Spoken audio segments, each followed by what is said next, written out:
Good morning. व्याख्याता ओंकेश्वर कुमार, तिरुते, शारीरिक शिक्षक महाविद्यालय मुजफ्फरपुर, जापान।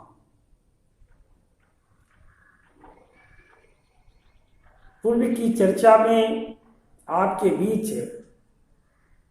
आक्रामकता क्या है, उसी आक्रामकता के अगले चर्चा में आपके बीच आज का चर्चा खेल में आक्रामकता के बारे में आज मैं चर्चा करना चाहूंगा। खेल में आक्रामकता की परिभाषा उपरोक्त चर्चित पारंपरिक परिभाषाओं से अलग है। मुख्यतः खेलों में आक्रामकता का संबंध खेल के एक्शन से होता है। तो खेल के एक्शन से जो होता है, संभवतः पारंपरिक परिभाषा की तरह खेल आक्रामकता में भी आवेश, जोश तथा निडरता की जरूरत होती है, मगर खेल आक्रामकता में कार्य को अंजाम देने का निश्चित उद्देश्य होता है, जिससे विरोधी टीम के खिलाफ अंजाम दिया जाता है। खेल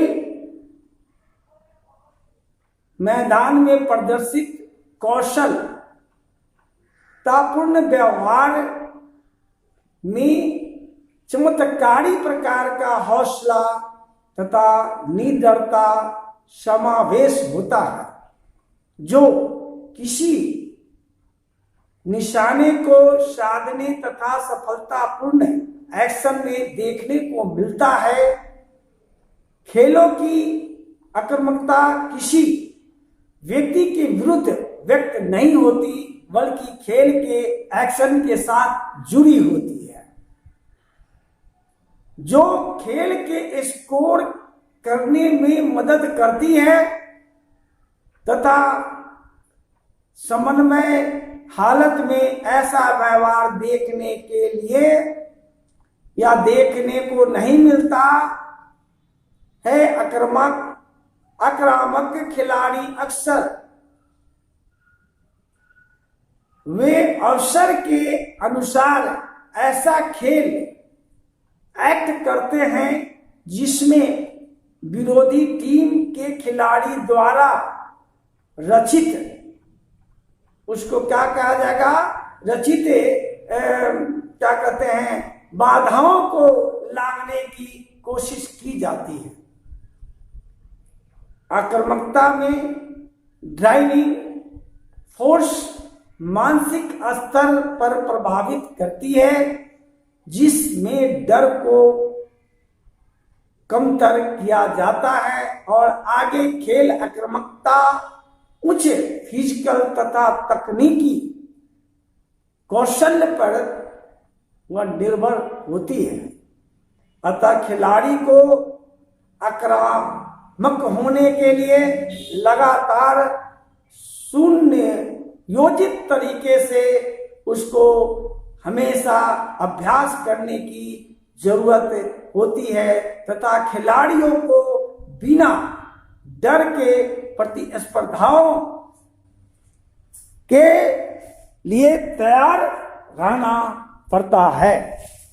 चलिए अब हम आगे आक्रामकता तथा मानवीय प्रवृत्ति के बारे में अब चर्चा मैं करना चाहूंगा कि बहुत लोग सोचते हैं कि आक्रामकता मानवीय प्रवृत्ति या संवेग में वह निहित है। तो मानवीय प्रवृत्ति सैद्धांतिक तौर पर कई विचारकों के कार्यों में अंतर्निहित तथा व्याख्यात की गई है। इसमें से प्रमुख विचारक तथा मनोवैज्ञानिक सिगमंड फ्राइड, जिसने मनोवैज्ञानिक विश्लेषण आधारित सिद्धांत दिया था, तथा मृत्यु प्रवृत्ति या मृत्यु इच्छा पर शोध किया। यह प्रवृत्ति व्यक्ति में विध्वंस ऊर्जा पैदा नहीं, वह विध्वंस ऊर्जा पैदा करती है जो हमारी मानसिकता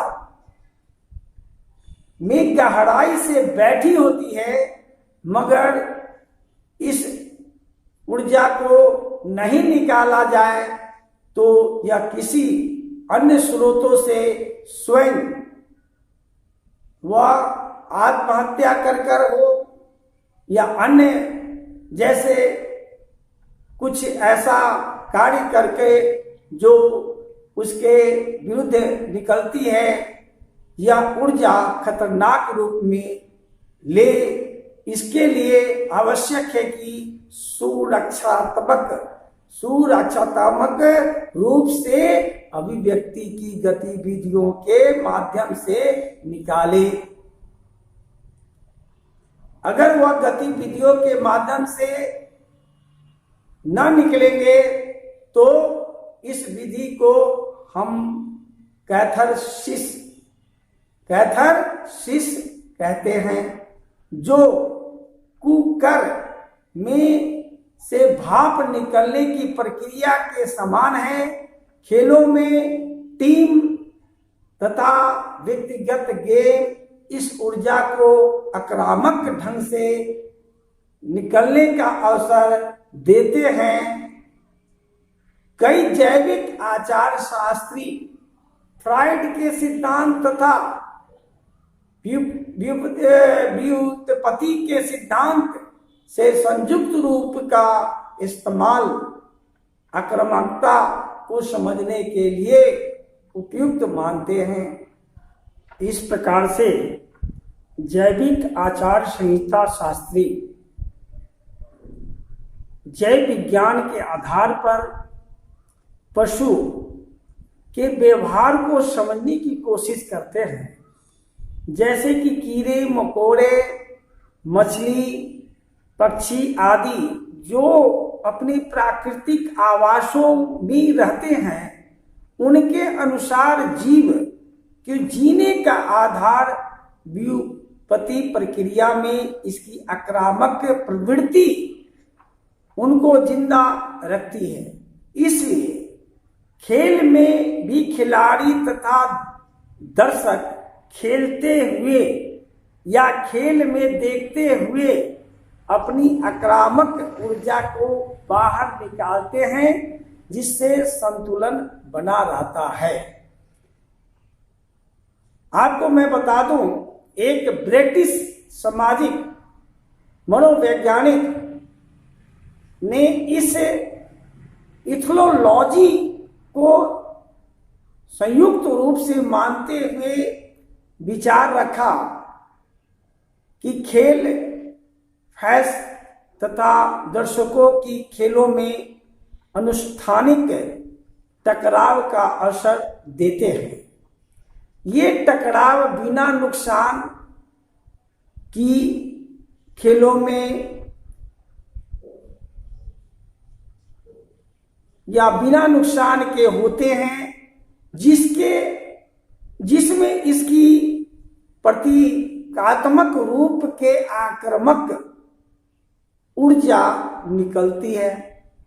तो मार्क्स के अनुसार अगर खेलों में दर्शकों की ऊर्जा नहीं निकले तो वे अन्य सामाजिक आपको सेटिंग में आक्रामक होंगे, जो बहुत ही खतरनाक तथा नुकसानदेह स्थिति होगी।